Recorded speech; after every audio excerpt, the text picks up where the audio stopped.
प्यारे बच्चों, यह बोर वरीय का नियम में इलेक्ट्रॉनों के वितरण पर आधारित इनका नियम है।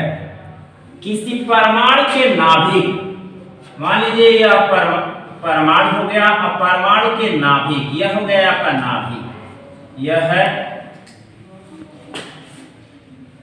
नाभिक, और नाभिक के बाहर यानी यहाँ विभिन्न कक्षाएं हैं। इन कक्षाओं में इलेक्ट्रॉनों का वितरण ही इलेक्ट्रॉनिक विन्यास कहलाता है। तो उस पर आधारित यह बोहर और बरी ने कुछ नियम बनाए जो इस प्रकार हैं कि किसी परमाणु के नाभिक के बाहर विभिन्न कक्षाओं इलेक्ट्रॉनों का वितरण पर आधारित कुछ नियम दिए, जिसे बोहर एवं बरी का नियम कहते हैं। और उस तरह से तमाम बुकों में ऐसा लिखा गया कि बोर बरी का नियम, और बोर बरी के ही नियम से जाना भी जाता है। लेकिन अब जो है यह बोहर और बरी के कुछ बुकों में यह नियम लागू किया गया है इस तरह का। तो किसी परमाणु के कक्षा में ना इलेक्ट्रॉन 2Na² के रूप में भरते हैं, यानी कक्षा। तो यह हो गया आपका, यह नाभिक हो गया। नाभिक के बाहर कुछ वृत्तीय कक्षाएं होती हैं जिसमें इलेक्ट्रॉन भरते हैं। लेकिन यह इलेक्ट्रॉन कैसे भरते हैं, तो इसके लिए ने बोर बरी ने अर्थात बोहर बरी का जो नियम है कि 2Na², तो Na एक ऊर्जा स्तर है और उसकी संख्या 1, 2, 3, 4 इस तरह से हो सकती है। तो यह कक्षाओं को जो है बोहर ने KLMN नामों से वितरण कर दिया, जिसको K कक्ष को उन्होंने पहला ऊर्जा स्तर कहा और L कक्ष को उसने दूसरा ऊर्जा स्तर कहा और M कक्ष को तीसरा ऊर्जा स्तर और N कक्ष को चौथा ऊर्जा स्तर कहा। यह इनका ऊर्जा स्तर है। अब इन कक्षाओं में कितना इलेक्ट्रॉन रहते हैं, तो उन इलेक्ट्रॉनों को पता करने के लिए बोहर ने जो नियम दिया है 2Na², इस रूप में इलेक्ट्रॉन भरते हैं। तो पहला कक्ष को हम K से मानते हैं और N या ऊर्जा स्तर। तो इसमें देखें 2 और N के जगह पर यदि पहला ऊर्जा स्तर है यहाँ, तो इसको N के जगह पर हम 1 लिखना है और 1 का वर्ग, तो यह वर्ग करेंगे तो 1 ही होगा। 2 × 1 यानी 2 इलेक्ट्रॉन। पहला ऊर्जा स्तर में 2 इलेक्ट्रॉन। फिर दूसरा ऊर्जा स्तर यानी L कक्ष। तो L कक्ष में यह आपका 2 L के जगह पर 2 लिखना है, तो यह 2 का वर्ग कर देंगे तो 2 × 4 हो गया, मतलब 8 इलेक्ट्रॉन रहते हैं दूसरा ऊर्जा स्तर। और M कक्ष में फिर तीसरा ऊर्जा स्तर, तो 2 L के जगह पर 3 लिख देंगे या 3 का वर्ग कर देंगे, तो 2 × यह हो जाएगा 9, तो 9 दूना के 18 इलेक्ट्रॉन हो गया।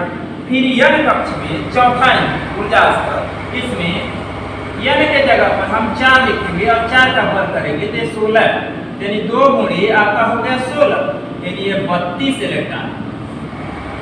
अब इसमें उपकोष होते हैं।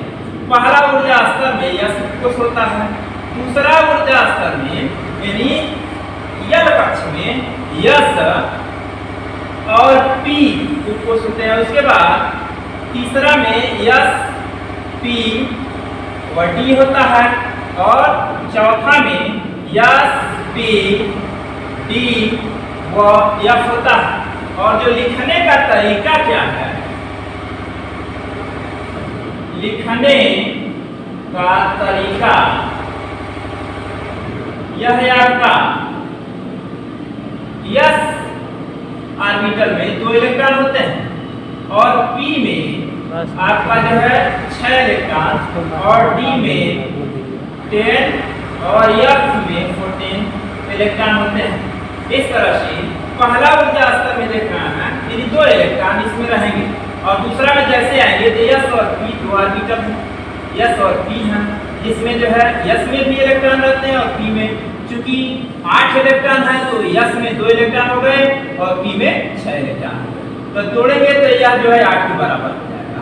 इसी तरह से इसमें भी, इसमें 2 इलेक्ट्रॉन की क्षमता है, इसमें 6 और इसमें 10, जोड़ेंगे तो 18 इलेक्ट्रॉन हो गए। 2, 6 और 8 जोड़ेंगे तो 18 इलेक्ट्रॉन।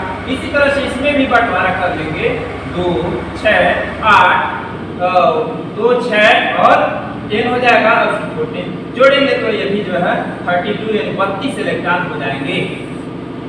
तो इस तरह से यह जो है इलेक्ट्रॉनों का वितरण कर सकते हैं। अब एक एग्जांपल में देखें, तो आप जो है एक उदाहरण देखें तो एक तत्व है सोडियम, जिसका परमाणु क्रमांक होता है 11 और नाभिक के बाहर इसमें देखिए पहला ऊर्जा स्तर है, फिर दूसरा ऊर्जा स्तर है, फिर तीसरा ऊर्जा स्तर है। तो अब परमाणु क्रमांक 11 यानी पहला ऊर्जा स्तर में आपका यह 2 इलेक्ट्रॉन हो गए और दूसरा ऊर्जा स्तर में आपका 8 इलेक्ट्रॉन होते हैं। यहाँ लिखते भी जाएंगे 2, फिर 8 हो गया, फिर जो इलेक्ट्रॉन बचा हुआ दूसरा ऊर्जा स्तर में ही 8 इलेक्ट्रॉन इसमें हो गए। कुल ये 10 इलेक्ट्रॉन हो जाए, 2 और 8 मिलकर के 10। अब तीसरा ऊर्जा स्तर में 1 इलेक्ट्रॉन बचा है, इस तरह से 1 इलेक्ट्रॉन आप दर्शा दें। अब इनको sp/df में इलेक्ट्रॉनिक विन्यास लिखना है तो आपको मालूम है कि पहला ऊर्जा स्तर में 2 इलेक्ट्रॉन है और उसमें लिखने का तरीका बताया गया है। पहला ऊर्जा स्तर के लिए एक लिख दिए, यह पहला ऊर्जा स्तर है तो ये, और उसमें क्षमता कितनी है 2 इलेक्ट्रॉन की, और यह ऑर्बिटल की भी क्षमता आपको यहाँ बताया गया था कि 2 ही इलेक्ट्रॉन होता है तो 2 लिख दिए।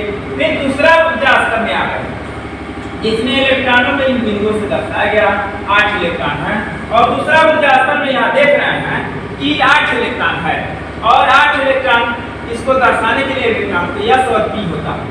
तो दूसरा ऊर्जा यहाँ 2 लिखना है और उसके बाद यस है, तो यस में 2 इलेक्ट्रॉन की क्षमता है और फिर 2 अब पी इसी में होता है, इसमें 6 इलेक्ट्रॉन की क्षमता है। फिर जो है आप कामा लगा देंगे और फिर जो है आप देखना आप चले गए तीसरा ऊर्जा स्तर में, और तीसरा ऊर्जा मतलब 1 इलेक्ट्रॉन है, और तीसरा ऊर्जा स्तर में यहाँ देखा यम कक्ष में तीसरा ऊर्जा स्तर, और इसमें sp/df है, डी है, तो यस में जो कि टी यहाँ लिखेंगे और यस में क्षमता हमारी होती है 2 इलेक्ट्रॉन की, लेकिन यहाँ हमारे पास एक ही इलेक्ट्रॉन है तो यह दर्शाएं। इस तरह से सोडियम का इलेक्ट्रॉनिक विन्यास sp/df में लिख सकते हैं बोधनी के नियमानुसार। इसी के साथ धन्यवाद। चैनल को लाइक अगर सर का वीडियो आपको अच्छा लगे तो इसे जो है लाइक कीजिए, कमेंट कीजिए और शेयर करना ना भूलिए, और इस चैनल को सब्सक्राइब कीजिए, बेल आइकन की घंटी को दबाइए ताकि जो भी नोटिफिकेशन आपको मिले, क्या डाला जाए वो आपको मिलता रहे। धन्यवाद।